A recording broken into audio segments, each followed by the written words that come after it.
Hey everybody, my name is Jason Deeble. I'm an author-illustrator. I made a picture book called Sorion's Quest and a comic strip called Monster Haiku.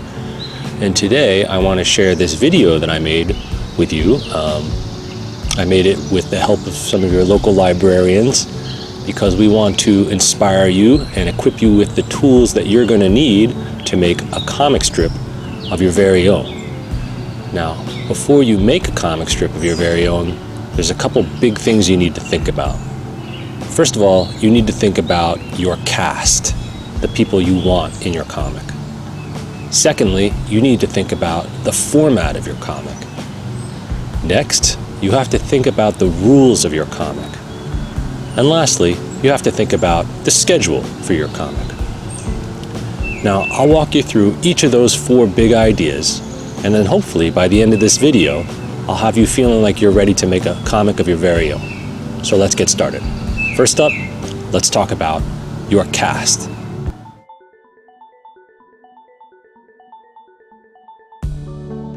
You can make a comic about literally anything in the universe, but it will help your readers if you use a collection of things that they're already familiar with. For example, the strip Garfield is about cats and his household animal friends.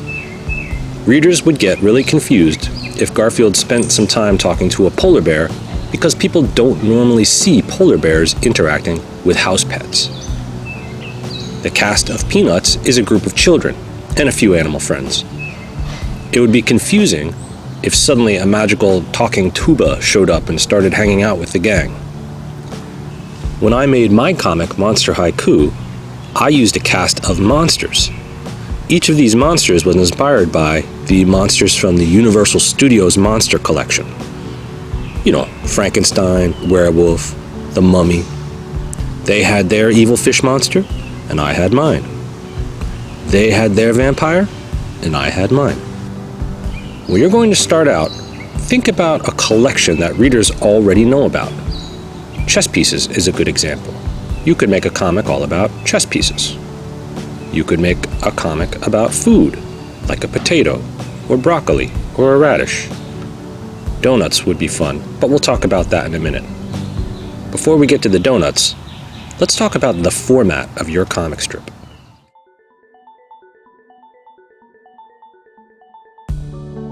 When I say format, I'm mostly talking about the number of panels. Are you going to have a one-panel comic, like The Far Side? There are two-panel comics out there. Garfield is almost always a three-panel comic. I made almost all of my strips four-panel comics. But you may want to go bigger. You can make a full-page comic. Or you might decide that your comic is going to spread out across 2 pages. Maybe it's even a whole book. For the sake of this presentation, I recommend trying out a 4-panel comic.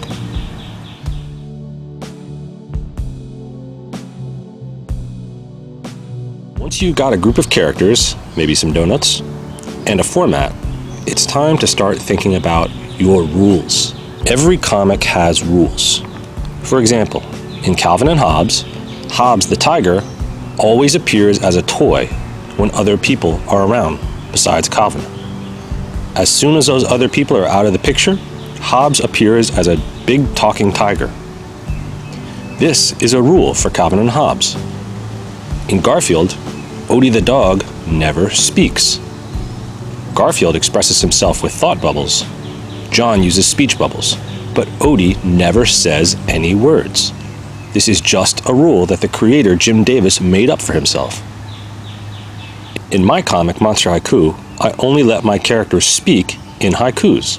In other words, they only got to have 3 lines for each comic.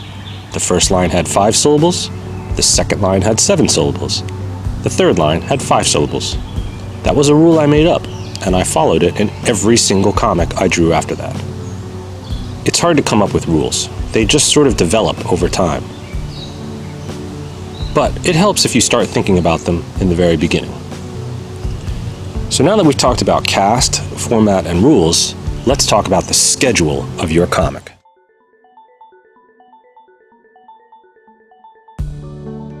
Your schedule is just how often you want to make this comic. I made a new comic every day for years. You might decide you just want to do one comic and then call it quits. Maybe you want to do one a month. Maybe you want to do one a week. You don't have to stick to a schedule really, but again, it helps if you start thinking about it from the very beginning. There's no right or wrong way to make a comic. You can make up a comic with whatever characters you want, whatever cast, whatever format, whatever rules, and whatever schedule. It's all entirely up to you. But it helps if you take some time to think about that before you get going.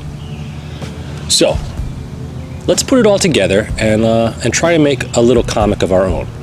I suggest we just start out with some simple donut characters and try and put them into a 4-panel strip. Okay? Let's try that now. All right, ladies and gentlemen, we're going to try and create a quick cast and maybe drop them into a little 4-panel comic. Now, I've been talking about using donuts, right? Donuts are a really good thing to draw in a comic because there's so many different kinds of donuts and they're really easy to draw.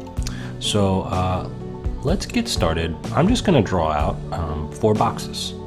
So I'm going to actually use a rectangle tool here so I can get my boxes kind of relatively the same size and shape.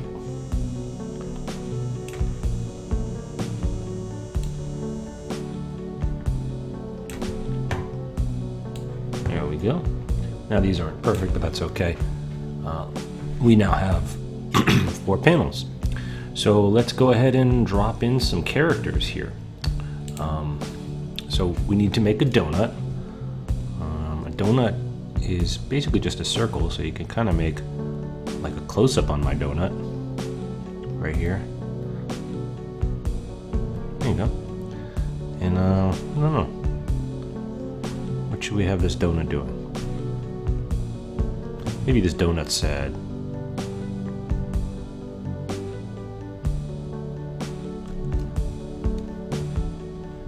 Alright, so this donut's sad. Now, why is this donut sad? It says, oops, I'm sad. Okay, that's really big, so we'll shrink that down. There you go, I'm sad. Now let's see, he's got to have a friend who kind of talks to him, right? So let's maybe draw in another donut over here, maybe a munchkin. How about a munchkin? Those are good. I like those. He's a little happier. It's always good to have a bunch of different kinds of personalities in your comic. If you got one guy who's sad, it's a good idea to have one who's happy. All right, so let's put in something here now, some text here, maybe. Really?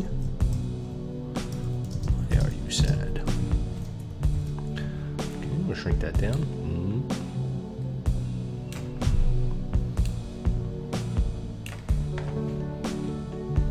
Okay. Oh, really? Why are you sad? And let's go back to our big donut and let's do like a full frame now. Full character here. This is gonna be kind of hard, I think, drawing a circle.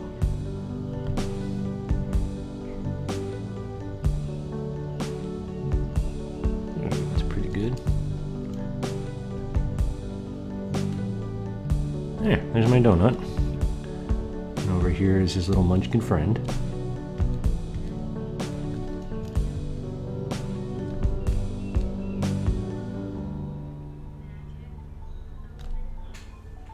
Alright, so now we're gonna find out why he's feeling sad, so I'll put that in here. Alright, I feel all empty inside. This, of course, is kind of silly because, of course, he feels empty inside. He's a donut. He's kind of empty inside. Alright, so now we've got that going for us. How could we end this comic? I actually didn't have a clue about how I wanted to do this until I got started. Usually it's better to have an ending in mind when you start out your comic, But I'm just gonna go ahead and finish this one up and make it really weird. I'm gonna put the little guy inside the big guy.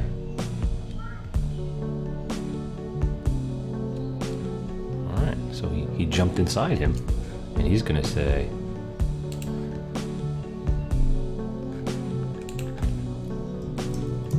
all better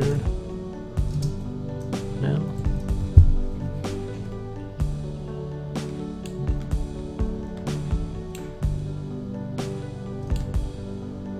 There we go. So the donut has fulfilled him. All right, now this comic that I made up here has 4 panels. Oops, I don't know what's up with that. Has 4 panels, so we got 1, 2, 3, 4. It's got 2 characters, a donut and his little munchkin friend, and it's got a beginning, kind of middle, and an end. So I think we made this. There's just one other thing I would add, and this is the speech bubbles. Comics have speech bubbles usually. There's lots of different ways to make speech bubbles. I find that the way to make your comic look professional is to spend a lot of time on those speech bubbles. Try and get them to look nice and just the way you want them, because that really does help your comic kind of stand out. Now, because I'm just doing this quick comic here, I'm just kind of putting them in, making them look like whatever. Even though I'm kind of rushing a little bit here, it's important to make all your speech bubbles look the same, even if they don't look really professional, or they're like a little wobbly like mine are, or a little broken up. That's okay, as long as they're all the same. That's really important. So there you go. I've got my little comic here. Let me kind of erase this part a little bit.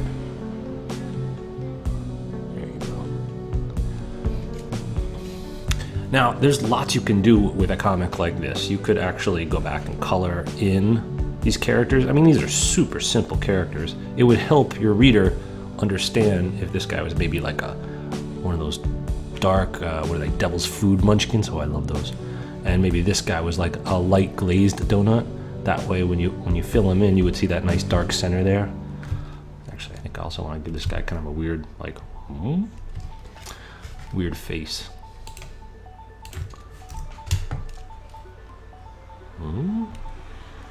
And maybe a little, like, what's going on here? A little sweat coming off of there because his friend just basically, jumped inside him, and that's gotta feel kind of strange, I imagine. All right, so here's our comic. You can go back and add color. You could do another comic. I mean, this only took like 5 minutes to make. You could make a whole comic series, a whole strip. Maybe you can make your comic about what happens next. Maybe that donut decides, no, I don't want you in here, and throws them out. Or maybe they discover that when they're combined like that, they have super donut powers, or I don't know, something. So I'm gonna invite you now to create your own 4-panel strip. If you have no idea what to do, try out donuts. They're really easy to draw and they're fun, and there's a whole lot of variety of them. If you don't want to do donuts, you could do pretty much whatever you want. Stick figures will work, doesn't matter. Try to make some 4-panel comics, and I hope that you will meet me online and show me what you got, and maybe we can have a conversation and I can give you some more help. So thanks very much for watching, ladies and gentlemen.